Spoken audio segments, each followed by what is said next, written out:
Sensitivity rise করে কি করে? অনেক ক্ষেত্রে সেন্সিটিভিটি হতে পারে। প্রথম কারণ হতে পারে যেটা হচ্ছে অ্যাট্রিশন অ্যান্ড ইরোশনস, দাঁতের ক্ষয়ে যাবে।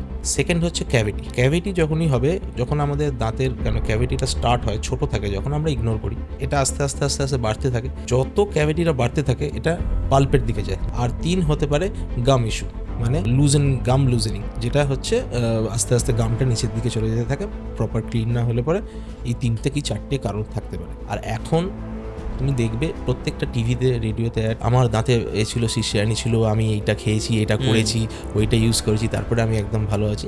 তোমার আজকে সেন্সিটিভিটি হচ্ছে, তুমি একটা মুদিখানার দোকানে গেলে বা একটা ওষুধ দোকানে গেলে, আমাকে এইটা দিন তো, ওটা নিয়ে এলে, অ্যাপ্লাই করলে, দেখলে কিছুটা হয়তো কমলো সেদিনকে, ব্যাস আমি ভালো হয়ে গেছি। এতে কিন্তু তোমার সেন্সিটিভিটির কোনোদিনও কোনো সলিউশন, পার্মানেন্ট সলিউশন হচ্ছে না ওটা। যতক্ষণ না পর্যন্ত আমরা রুট কজটাকে দেখতে পাচ্ছি, কি কি কারণে হয়েছে বা কি হয়েছে, ততক্ষণ পর্যন্ত সেন্সিটিভিটিটাকে রিপেয়ার করা পসিবল না। আর একটা ক্ষেত্রেও এই সেন্সিটিভিটি খুব বড় ইস্যু, সেটা হচ্ছে ক্র্যাক টুথ সিনড্রোম। এখনকার খাবারে, বেশিরভাগ খাবারের ভেতরেতেই ভেজাল, কোনো সময় কাঁকড় থেকে যায়, তো সেক্ষেত্রে দাঁতের একটা পোর্শন ভেঙে গেছে, ওই পোর্শন থেকে সেন্সিটিভিটির ইস্যুটা স্টার্ট হয়।